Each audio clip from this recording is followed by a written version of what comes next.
Good evening students. आज का आपका टॉपिक है बेटा चैप्टर 1 का ही functions and importance of statistics in economics. तो बेटा आपके इकोनॉमिक्स में स्टैटिस्टिक्स को इतनी इम्पोर्टेंस क्यों दी जाती है? आप देखते हो ना, आपका कोई भी दिन हो बेटा, बेसिकली क्या हम बात कर रहे हैं कि आपका कोई भी सिंगल डे हो, क्या वो बिना न्यूमेरिक डेटा के बिना निकलता है आपका डेटा?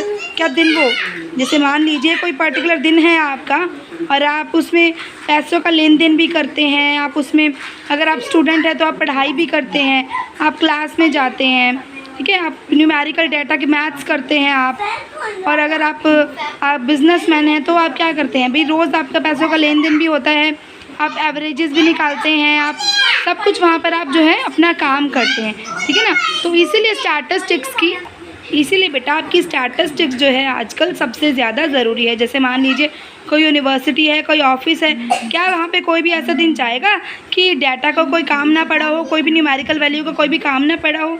नहीं, ऐसा नहीं हो सकता। इसलिए आपके ये स्टैटिस्टिक्स जो है ये बहुत ही ज़्यादा आपकी इम्पॉर्टेंस है। अब क्यों इम्पॉर्टेंस है उसके बारे में बात कर लेते हैं। यहाँ पर आपके कुछ पॉइंट्स हैं, ठीक है। सो आप इनको थॉरली रीड करना और साथ में अपनी प्रॉब्लम्स भी डिस्कस करना। ओके बच्चे, first point is quantitative expression of economic problems. बेटा देखो, कोई भी अगर प्रॉब्लम है, मान लीजिए अनएम्प्लॉयमेंट की कोई प्रॉब्लम है, या फिर कोई प्राइस राइज की प्रॉब्लम है, भाई आपके प्राइजेस क्यों बढ़ रहे हैं, या फिर आपकी एक्सपोर्ट्स क्यों कम हो रहे हैं, या डिमांड आपकी क्यों घट रही है, जो भी आपकी लगती है ना भाई, कुछ इकोनॉमिक प्रॉब्लम्स जो भी आपकी हैं उनके बारे में देखो। आपने तो कह दिया कि अनएम्प्लॉयमेंट जो है वो बढ़ती जा रही है, लेकिन बेटा कितनी बढ़ रही है, मतलब मैग्नीट्यूड बताना आपका बहुत ही ज़्यादा इम्पॉर्टेंट हो जाता है यहाँ पर, क्योंकि जब तक आप मैग्नीट्यूड नहीं बताएंगे तब तक अच्छे से आपकी वो इकोनॉमिक प्रॉब्लम के बारे में कोई भी सजेशन नहीं दे सकेगा। भाई 10% बढ़ रही है पिछली बार से, या 20% बढ़ रही है पिछली बार से, या फिर इसमें बहुत, या फिर आपका देखा जाए कि टोटल 2 करोड़ लोग आपके हैं जिनके पास कोई भी नौकरी नहीं है, या फिर आपके प्राइजेस जो है पहले इतने थे और अब इतने हो गए हैं, कुछ कंपैरिजन हो रहा है। मतलब जब तक आप अपनी इकोनॉमिक प्रॉब्लम्स में क्वांटिटेटिव एक्सप्रेशन नहीं लाओगे, जब तक आप किसी नंबर को उनके में ऐड नहीं करोगे, तब तक वो प्रॉब्लम्स आपकी अच्छे से उनको देखा नहीं जाएगा, ठीक है। फिर आता है आपका बेटा इंटरसेक्टरल एंड इंटरटेम्परल कंपैरिजन।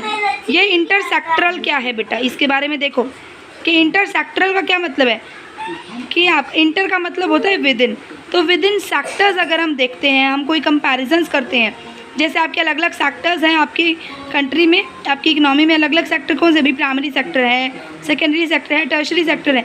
तो अगर आप इन तीनों के बीच में कोई कंपैरिजन करना चाहते हैं कि कहाँ ज़्यादा लोग काम कर रहे हैं, या फिर कहाँ ज़्यादा पैसा कमा रहे हैं लोग, या फिर कुछ भी अगर आप ऐसा करना चाहते हैं, ठीक है, तो वो आप कैसे कर पाएंगे?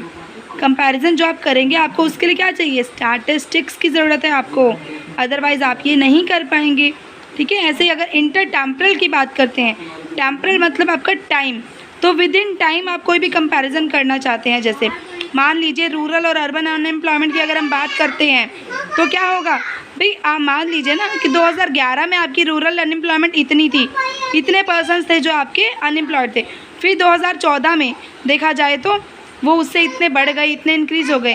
देखा, मान लीजिए आपको एग्जांपल देते हैं यहाँ पर एक, कि 1 करोड़ लोग थे जो कि 2014 में आपके अनएम्प्लॉयड थे, और 2018 में देखा गया तो वो 1.5 करोड़ हो गए।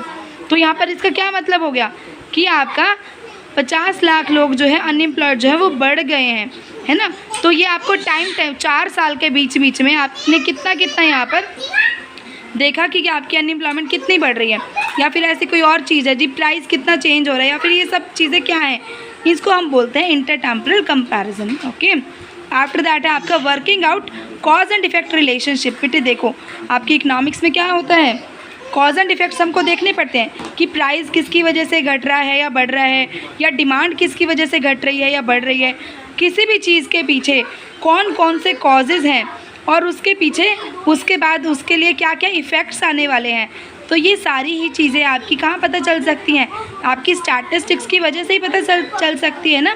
कैसे भाई, अगर मान लीजिए आपको एग्जांपल देते हैं यहाँ एक, कि अगर देखा जाए कि मार्केट में क्या हो रहा है, डिमांड की कमी हो रही है, तो वो क्यों हो रही है, अगर हम ये देखना चाहते हैं तो वो क्यों हो रही है, इसके पीछे क्या क्या रीज़न हो सकते हैं। कि इकनॉमी में कोई भी इन्वेस्टमेंट नहीं कर रहा, किसी के पास पैसे नहीं हैं, इन्वेस्टमेंट आपकी जो है वो घटती जा रही है, तो इसके लिए क्या होगा बेटे, देखो किसी भी चीज़ के पीछे अगर हमारे पास कॉजेज़ आए हैं कि हमारे पास क्या हो रहा है, इन्वेस्टमेंट जो है इकनॉमी में वो घट रही है, इसकी वजह से हमारी जो डिमांड है चीज़ों की वो हमारी इकनॉमी में वो भी श्रिंक हो रही है।